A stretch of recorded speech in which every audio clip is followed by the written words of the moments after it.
Food for thought, vote values, part 3. Now someone may ask, why food for thought? The reality is, we are gradually getting overwhelmed with the plague of thoughtlessness in our nation, in our generation. One of our close staff observed the other day that things we should think about in this nation are quickly turned into jokes, jesting. No action is taken, and the subject matter gets quickly forgotten and permanently swept aside. On the other hand, things that deserve no thought at all, that should be considered as frivolous and mischievous jokes from at times people of questionable sanity, are turned into subjects of discussion and distraction from core objectives at hand.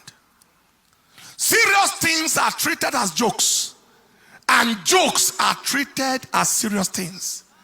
It is the plague of thoughtlessness and disfocus that has bedeviled our land for a long time. But the fact is, there is a link between thought and result. Thought determines result.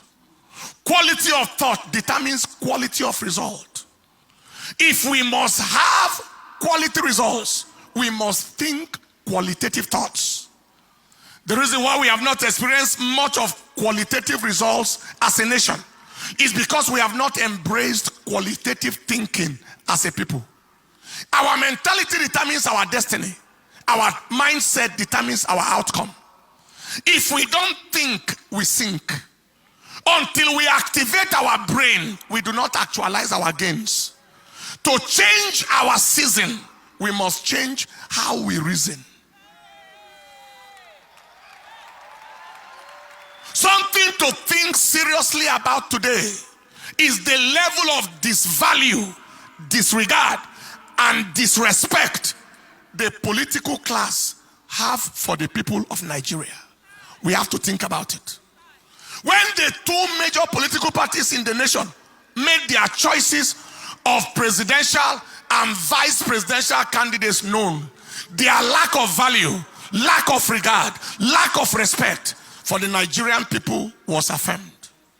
The extent to which the interest, the yearnings, and the aspirations and welfare of the people didn't matter to them was validated.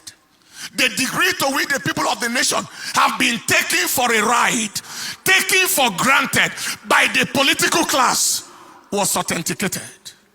Their insensitivity, inconsideration, indifference, apathy, thoughtlessness, and imperviousness to the needs, the feelings, and the emotions of the Nigerian people was corroborated. It was made crystal clear. Why? One of the big two political parties in Nigeria chose a Muslim northerner as presidential candidate, despite the fact that the current president is of the same religion, an ethnic group with the same. Even the common principle of fairness, justice, and equity instructs that if the presidency has been in the grip of a region and religion for as long as 8 years, the most reasonable thing is for it to shift to the southern region and Christian religion for the sake of balance and inclusivity. Now, the meaning of coming under another presidency from the same region, the same religion, the same ethnicity as the current one is, after 8 years of rampaging and ravaging banditry, kidnapping, and herdsmen devastation of indigenous communities under the watch of the current leader, then we step into another 4 or 8 years of continuing destruction and devastation from wherever it stops in the current administration, God forbid. And our observation shows that these leaders have no word of condemnation or correction whatsoever for the dastardly acts of their people. Another 4 years or 8 years under a leader of the same kind as the current one will only embolden the killers to further their nefarious activities, saturating the land with blood. God forbid. The other of the two big political parties chose a Muslim presidential candidate and a Muslim vice presidential candidate. Can you see how much they have taken us for granted? In a multi-ethnic, multilingual, multicultural, multi-religious state as Nigeria. The fact is there are 36 states in Nigeria with 36 governors, 36 deputy governors. Out of 36 governors, 19 are Christians. That is 53%, more than half. Out of 36 deputy governors, 21 are Christians. That is 58%.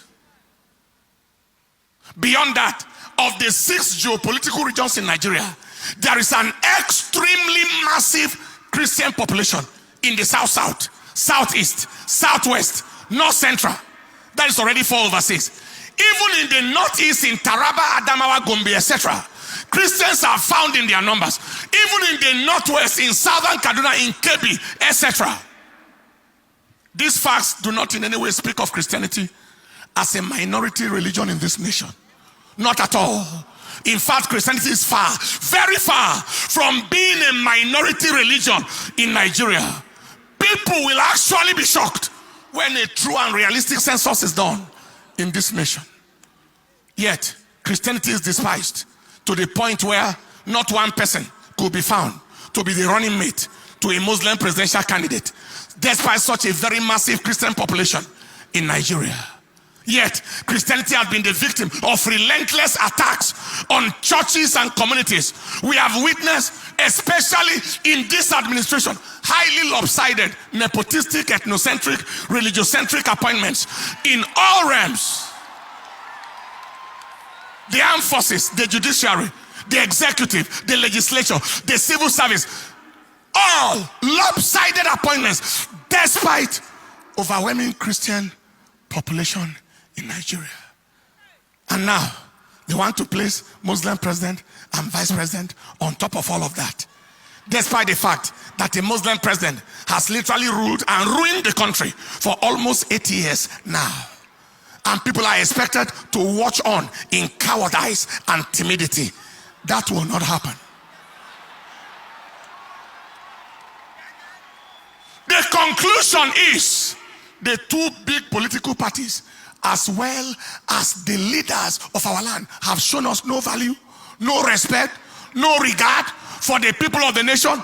They are solely driven by personal interests and at times religious and ethnic interests. We are therefore left with no option than to totally reject the action of the two political parties for insulting our collective sensibility, undermining our human dignity, and desecrating our worth and value as a people. Only one credible, reasonable, sensible choice is left. Only one. Only one credible, reasonable, sensible choice is left. And you know, do you know? You know. Vote value, vote principles, vote character, vote capacity, vote fairness, vote justice, vote equity. Stand up on your feet.